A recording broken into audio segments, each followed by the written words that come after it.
अस्सलाम वालेकुम नाज़रीन, आप ये प्रोग्राम देख रहे हैं तलत हुसैन के साथ और इस वक्त हम बात करेंगे उस मौजू पर जो अमूमी बहस के अंदर कभी ज़ेरे बहस नहीं आया और वो मौजू ऐसा है कि जिसको हम we don't even take it for granted, यानी हम उसके ऊपर कभी ज़मीनी तौर पर भी बात नहीं करते।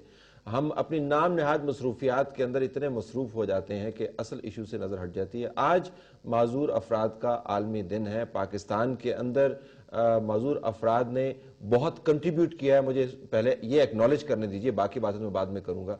और शायद अपनी इस्तिताअत से बढ़कर कंट्रीब्यूट किया और बाज़ जगहों पर जो नाम नहाद लोग हैं जो माजूर नहीं हैं उनसे कहीं ज़्यादा बेहतर तरीके से कंट्रीब्यूट किया।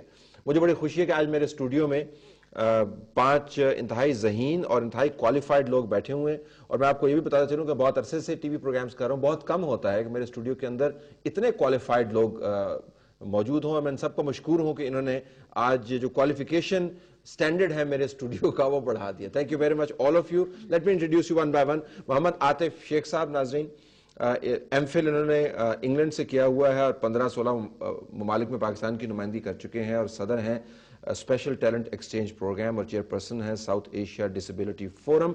आपका बहुत शुक्रिया, आपने हमें ज्वाइन किया। मिस अबिया अकरम जो लिहाजा कैपेसिटी बिल्डिंग एडवाइज़र है हैंडीकैप इंटरनेशनल और इनका भी मास्टर्स है नमल के अंदर, मुख्तलिफ ममालिक में सफ़र कर चुके हैं पाकिस्तान की नुमाइंदा की हैसियत से। महमूद हसन साहब मेरे दोस्त हैं और मैं इनका बड़ा मद्दाह हूँ। ये बहरिया यूनिवर्सिटी में पढ़ाते हैं बिजनेस एथिक्स और पाकिस्तान स्टडीज़ और मेरे पहले भी प्रोग्राम में आ चुके हैं, लेकिन आज ये इस वजह से हैं कि he so qualified, he also has a master's degree. आपका बहुत शुक्रिया, आपने हमें ज्वाइन किया। अली शब्बर साहब, नाज़रीन इन्होंने भी एमफिल किया हुआ है, प्रोजेक्ट डायरेक्टर है information resource centre on disability. Shabbar साहब, thank you so very much for being with us. और नाज़रीन हमारे साथ नियाजुल्लाह खान साहब भी मौजूद हैं जो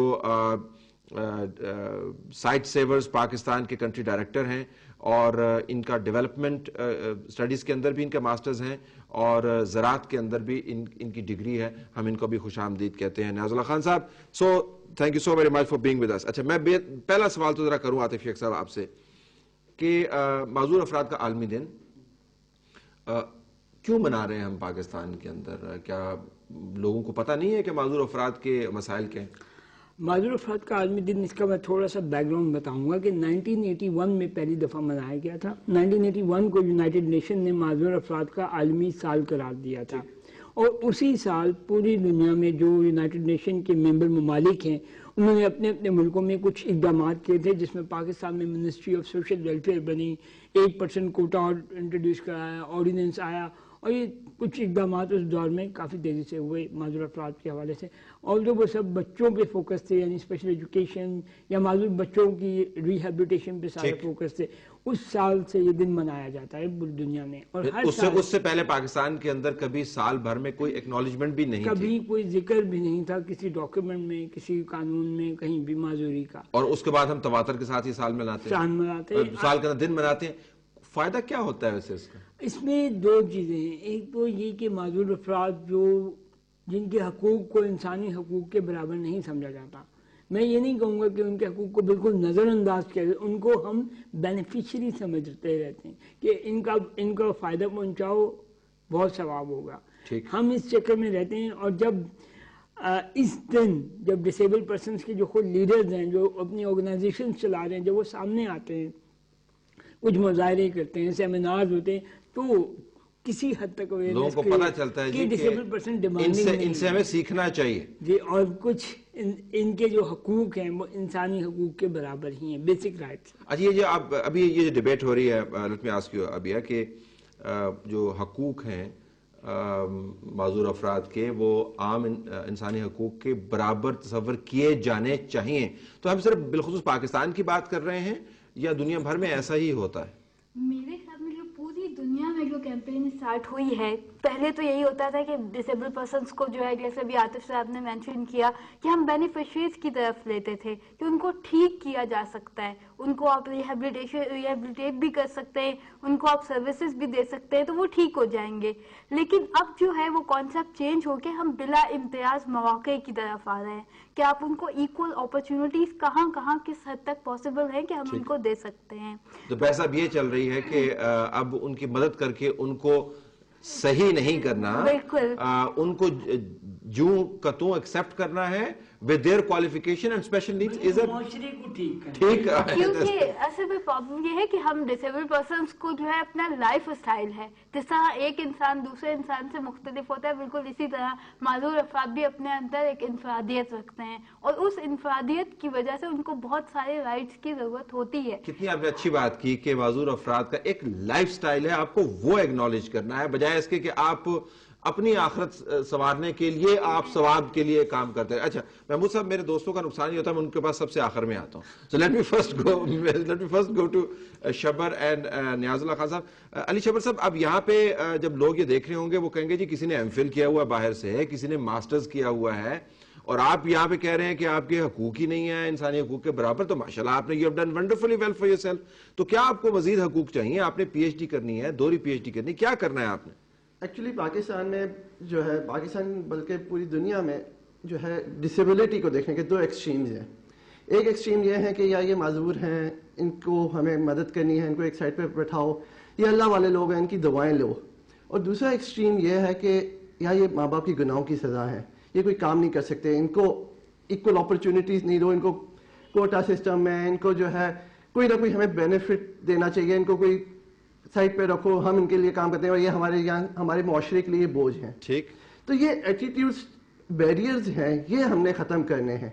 जब ये बैरियर्स ख़त्म होना शुरू हो जाएंगे, ऑटोमेटिकली माजूर इंसान आपको मुआशरे में एक अहम किरदार अदा करता नजर आएगा। अच्छा, आपने ये खुद बैरियर किस तरह खत्म किया? देखिए ना माशाल्लाह आप इतने क्वालिफाइड हैं और इतना अच्छा बोलते हैं, ये आपने बैरियर खत्म किए होंगे ना? तो क्या आपका एक्सेप्शन है? मैं कहूँ कि मेरे पास 5 एक्सेप्शंस बैठी हुई हैं या ये जनरल रूल है पाकिस्तान में?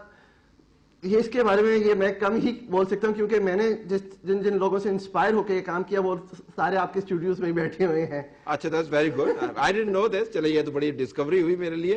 तो लेकिन इंस्पिरेशन हासिल करने के लिए और अपनी मंजिल तक पहुंचने के लिए रास्ता दुश्वार गुजार तो है ना, वो दुश्वारी आपने किस तरह की पाकिस्तान के अंदर माहौल में रहते हुए? बिल्कुल, मेरी कुछ लक ऐसी थी, जिस इंस्टीट्यूट में मैं पढ़ा वहाँ पे मुझे जो टीचर्स मिले, जिस तरह बहरिया यूनिवर्सिटी में, क़ायद-ए-आज़म में, फिर मेरे जो कॉलेजेस थे वहाँ पे मेरे लक कोई ऐसी थी जहाँ पे मुझे बहुत सपोर्ट मिली। फिर बैक एंड पे मेरे पेरेंट्स ने बहुत ज़्यादा मुझे मोटिवेट और सपोर्ट किया। फिर जब मैं प्रोफेशनल लाइफ में आया, आतिफ शेख साहब, आबिया साहिबा, नियाजुल्लाह साहब ने मुझे बहुत सपोर्ट किया। तो अल्हम्दुलिल्लाह इस मुकाम में अब मुझे पहुँचा दिया जब मैं अपने राइट्स, मुझे पता है कि मेरे राइट्स क्या हैं और मैंने वो अचीव कैसे करने हैं। मेरे पास एक्सेस टू इन्फॉर्मेशन है और एक्सेस टू माय राइट्स हैं। अच्छा, जरा नियाजुल्लाह साहब से मैं पूछना चाहूंगा कि नियाजुल्लाह साहब, अगर आप हमें ये बताएं कि आपके ख्याल में पाकिस्तान के अंदर माजूर अफराद का टॉप मोस्ट इशू इस वक्त क्या है, ताकि हम बहस को फिर आगे लेके चलें। देखें, अगर तो हम देखें इश्यूज तो बेशुमार हैं, लेकिन मैं ये समझता हूँ कि इस वक्त जो सबसे मेजर इशू है वो है लेजिस्लेशन का इशू है। माजूर अफराद के हकूक़ के हवाले से कोई प्रॉपर लेजिस्लेशन मौजूद नहीं है। हमारे पास 1981 का एक्ट मौजूद है, फिर इसके रिसेंटली कैबिनेट की अप्रूवल्स तो मौजूद हैं, लेकिन जो लेजिस्लेशन मौजूद है उसकी इम्प्लीमेंटेशन पे भी लोग बात करेंगे। लेकिन मैं कहूँगा जैसे जेंडर्स की हम बात करते हैं, उसको एक as a cross cutting issue के तौर पे हमने तस्लीम किया। उसके लिए हमने ख़वातीन के राइट्स के हवाले से पार्लियामेंट में सीटों की बात की, फिर लोकल रिप्रेजेंटेशन की बात की।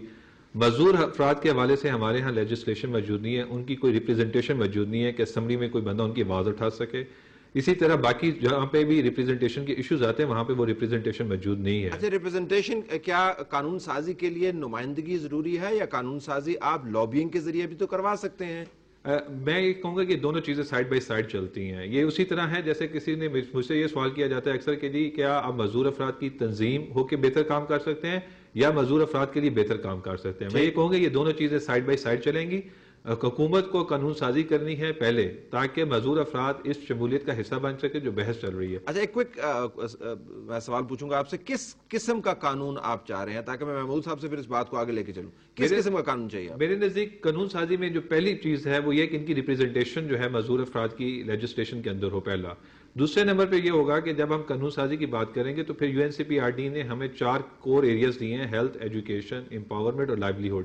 ان 4 ایریاز کے اندر کس طریقے سے معذور افراد کو شریک کیا جا سکتا ہے اور ان کی پارٹیسپیشن کو یقینی بنایا جا سکے. اب میں ایگزامپل آپ کو دوں گا کہ ہمارے یہاں ہسپتال موجود ہیں, ان ہسپتال کے اندر معذور افراد کے داخلے کے لیے ریمپس موجود نہیں ہیں. ہمارے یہاں اسکول موجود ہیں, پاکستان میں تقریباً 1,55,000 اسکول ہیں, اس میں سے لوگ ہمیں کہتے ہیں جی 1 لاکھ جو اسکول ہیں ان کے اندر تو بجلی موجود نہیں ہے. آپ ایکسیسیبلٹی کی بات کرتے ہیں, ہم انہیں یہ کہتے ہیں کہ جی آپ ابھی ایکسیسیبلٹی کی بات ہماری بے شک نہ مانیں, لیکن اب جو ریہیبلیٹیشن فیز جب شروع ہونے جائے گی تو آپ اس سٹیج پہ ان تمام چیزوں کو جو آپ نے اپروو کی ہوئی ہیں, جن کے اوپر ہلکی سی لیجسلیشن موجود ہے, ان کو تو امپلیمنٹ کریں.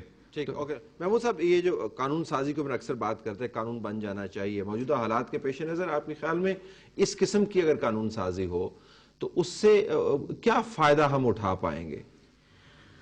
میرا خیال ہے کہ قوانین جو ہیں انہیں بنانا یقیناً امپورٹنٹ ہوتا ہے. نیاز اللہ صاحب نے بھی کہا کہ لیجسلیشن ہونی چاہیے, لیکن اس سے زیادہ جو چیز ریکوائرڈ ہے وہ ول ہے. اگر ہم ذرا پیچھے چلے جائیں تو 1981 کی بات ہم نے سب نے کی. 1981 میں جو کچھ ہوا ٹھیک ہے, یونائٹڈ نیشنز کے کہنے پہ ہوا, لیکن اس کے پیچھے جو ول تھی وہ اگر مجھے یہ کہنے کا موقع دیا جائے تو وہ اس وقت کے جو صدر مملکت تھے ان کی بیٹی تھی. ٹھیک, وہ کہیں پہ کوئی ایسا انٹرسٹ انوالو نہیں تھا کہ عوام کے لیے کچھ کیا جا رہا. ذاتی تجربہ تھا, ایک ذاتی انٹرسٹ پہ آپ اس کو کہہ سکتے ہیں, جس کی وجہ سے یہ سارا کام ہو. بالکل ایسا ہی ہوا.